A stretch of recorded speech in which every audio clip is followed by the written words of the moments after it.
வணக்கம். சற்று முன் கிடைக்கப்பெற்ற மிக முக்கியமான செய்தி ஒன்று வெளியாகி உள்ளது.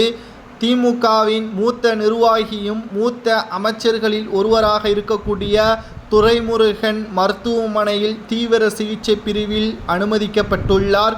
மருத்துவர்கள் சொன்ன திடுக்கிடும் தகவலால் குடும்பத்தினர்கள் பேரதிர்ச்சிக்கு ஆளாகியுள்ளார்கள். தமிழக முதல்வர் ஸ்டாலின் அவர்கள் இன்று மாலை நேரடியாக துரைமுருகனை சந்திக்க திட்டமிட்டுள்ளார். தீவிர சிகிச்சை பிரிவில் அனுமதிக்கப்பட்டிருக்கின்ற துரைமுருகனுக்கு என்ன ஆனது என்பதை தான் இந்த வீடியோவில் முழுமையாக தெளிவாக நாம் பார்க்க போகிறோம்.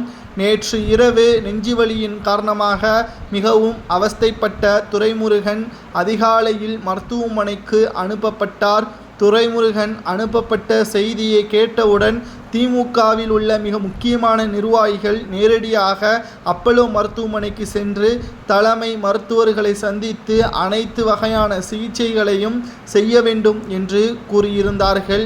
ஏற்கனவே துரைமுருகன் கடந்த சில மாதங்களுக்கு முன்பாக சிங்கப்பூருக்கு சென்று இதயத்தில் அறுவை சிகிச்சை செய்ததும் குறிப்பிடத்தக்கது.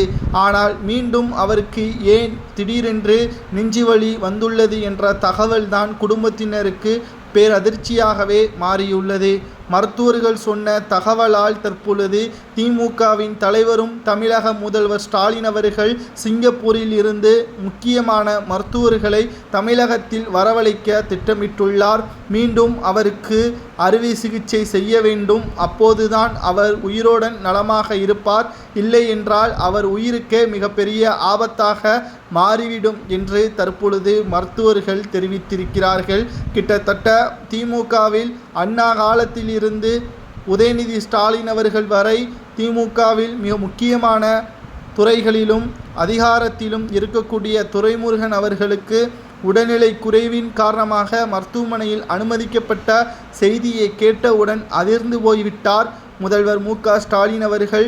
எப்படியாவது காப்பாற்றிவிடுங்கள், எவ்வளவு கோடி செலவானாலும் பரவாயில்லை என்பதற்கேற்ப தற்பொழுது ஸ்டாலின் அவர்கள் அப்பல்லோ தலைமை மருத்துவர்களிடம் கூறியிருக்கிறார்கள்.